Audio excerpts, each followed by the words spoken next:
Hi friends, ഇന്ന് നമുക്ക് നേരം വൈകിയൊക്കെ എണീക്കുന്ന ദിവസങ്ങളിൽ ചിലപ്പോൾ ബ്രേക്ക്ഫാസ്റ്റിനൊക്കെ എന്തുണ്ടാക്കും എന്നുള്ള കൺഫ്യൂഷനിൽ നിൽക്കുമ്പോൾ നമുക്ക് പച്ചരി ഉഴുന്നൊന്നും വെള്ളത്തിൽ ഇടാതെയും അതുപോലെ കുതിർത്ത് വെക്കാതെയൊക്കെ പെട്ടെന്ന് ഒരു ഇൻസ്റ്റന്റ് ഇഡ്ഡലിയുടെ റെസിപ്പിയാണ് കാണിക്കുന്നത്. അതിനുവേണ്ടി ഒരു പാത്രത്തിലോട്ട് നമ്മൾ ഇട്ട് കൊടുക്കാൻ പോകുന്നത് 1 കപ്പ് റവയാണ് കേട്ടോ. റവ വെച്ചിട്ട് നല്ല സോഫ്റ്റ് ആയിട്ടുള്ള ഇഡ്ഡലിയുടെ റെസിപ്പിയാണ് ഇന്ന് കാണിക്കാൻ പോകുന്നത്. അപ്പൊ റവ ഇട്ട് കൊടുത്തിട്ടുണ്ട്. ഇനി അതിലോട്ട് ആവശ്യത്തിനുള്ള ഉപ്പും കൂടെ ഒന്ന് ചേർത്ത് കൊടുക്കണം.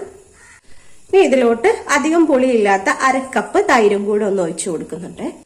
ഇനി ചെറിയൊരു പാത്രത്തിലോട്ട് 1/4 ടീസ്പൂണോളം ബേക്കിംഗ് സോഡ ഇടുന്നുണ്ട്. അതൊന്ന് ഇട്ട് കൊടുക്കുക. എന്നിട്ട് കുറച്ച് വെള്ളം ഒഴിച്ചിട്ട് അതൊന്ന് കലക്കി എടുത്തിട്ട് ഇതിലോട്ട് ചേർത്ത് കൊടുക്കാം. ഇങ്ങനെ ചെയ്യുമ്പോൾ നല്ല സോഫ്റ്റ് ആയിട്ട് വരും. ഇനി ബേക്കിംഗ് സോഡ ഇടാൻ താല്പര്യമില്ലാത്തവർക്കാണെങ്കിൽ അത് സ്കിപ്പ് ചെയ്യാം, ചേർക്കണമെന്നില്ല. അപ്പൊ വല്ലപ്പോഴൊക്കെ ഉണ്ടാക്കുമ്പോൾ നമ്മൾ ഇങ്ങനെ ചേർത്ത് കൊടുക്കുന്നതുകൊണ്ട് കുഴപ്പമില്ല. അപ്പൊ അത് ഒഴിച്ചു കൊടുക്കുന്നുണ്ട്. ഇനി ഇത് നല്ലപോലെ ഒന്ന് മിക്സ് ചെയ്തെടുക്കാം. അപ്പൊ വെള്ളം കുറവാണ്, കുറച്ച് വെള്ളം കൂടെ ഒഴിച്ച് ഒരു 10 മിനിറ്റോളം നമുക്കിതൊന്ന് കുതിർത്ത് വെക്കണം. ആ റവയൊന്ന് കട്ടിയൊക്കെ ഒന്ന് കുറഞ്ഞ് കുറച്ചു നേരം വെള്ളമൊക്കെ ഒന്ന് അതിലുള്ള വെള്ളം ഒഴിച്ച് കൊടുത്ത വെള്ളമൊക്കെ ഒന്ന് അബ്സോർബ് ചെയ്ത് ഒന്ന് സോഫ്റ്റ് ആയിട്ട് വരണം.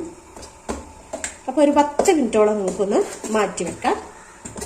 ഒരു 10 മിനിറ്റ് ഇതൊന്ന് റെസ്റ്റ് ചെയ്ത് വെച്ചിട്ടുണ്ട് കേട്ടോ. അപ്പൊ ഇതിന്റെ വെള്ളമൊക്കെ ഒന്ന് അബ്സോർബ് ചെയ്ത് ഒന്നും കൂടെ ഒന്ന് തിക്കായി വന്നിട്ടുണ്ട് ഈ ബാറ്റർ. അപ്പൊ കുറച്ചും കൂടെ വെള്ളം നമുക്ക് ഒഴിച്ചു കൊടുക്കാം.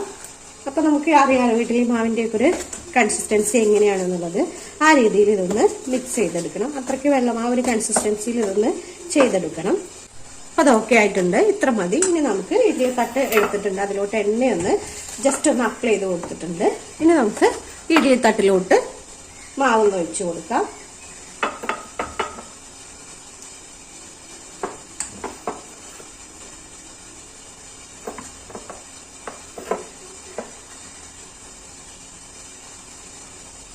ഇനി അടുത്തതിലോട്ട് ഒന്ന് ചെയ്തെടുക്കാം.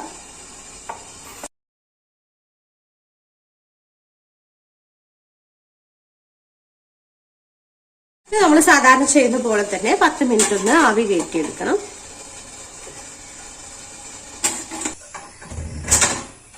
അപ്പൊ ഇഡ്ഡലി ഇവിടെ റെഡി ആയിട്ടുണ്ട്. ഇത് നല്ല പോലെ തണുത്തതിന് ശേഷം മാത്രം നമുക്ക് ഇതിൽ മാറ്റാം.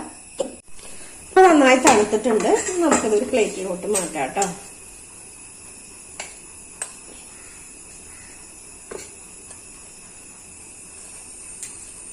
ഈസി ആയിട്ട് കിട്ടുന്നുണ്ട്. നമ്മൾ പച്ചരിയൊക്കെ വെച്ച് ഇഡ്ഡലി ഉണ്ടാക്കുന്ന അതുപോലെ തന്നെ. അപ്പൊ നമ്മുടെ സോഫ്റ്റ് റവ ഇഡ്ഡലി ഇവിടെ റെഡി ആയിട്ടുണ്ട് കേട്ടോ. വളരെ സോഫ്റ്റ് ആണ്. നമ്മൾ കണ്ടില്ലേ, സാധാ ഇഡ്ഡലി ഇതും തമ്മിൽ ഒരു മാറ്റവും ഇല്ല. രാവിലെ വൈകി എണീക്കുന്ന സമയങ്ങളിലൊക്കെ നമുക്ക് പെട്ടെന്ന് ഉണ്ടാക്കാൻ പറ്റും. ഇതിലൊക്കെ ചട്നിയോ അല്ലെങ്കിൽ സാമ്പാറോ നമ്മൾ സാധാരണ ഇഡ്ഡലിലോട്ട് കൂട്ടിക്കഴിക്കുന്ന എന്തും ഇതിലോട്ടും കൂട്ടിക്കഴിക്കാൻ പറ്റും. അപ്പൊ റെസിപ്പി ഇഷ്ടമായിട്ടുണ്ടെങ്കിൽ ഒന്ന് ട്രൈ ചെയ്ത് നോക്കൂ. അതുപോലെ വീഡിയോ ഇഷ്ടമായിട്ടുണ്ടെങ്കിൽ ലൈക്കും കമന്റും ഷെയർ ഒക്കെ ഒന്ന് ചെയ്തേക്കണേ. ചാനൽ ആരെങ്കിലും സബ്സ്ക്രൈബ് ചെയ്യാതെ കാണുന്നുണ്ടെങ്കിൽ ചാനൽ ഒന്ന് സബ്സ്ക്രൈബ് ചെയ്തേക്കണേ. Okay, thank you. അടുത്ത വീഡിയോയിൽ കാണാം.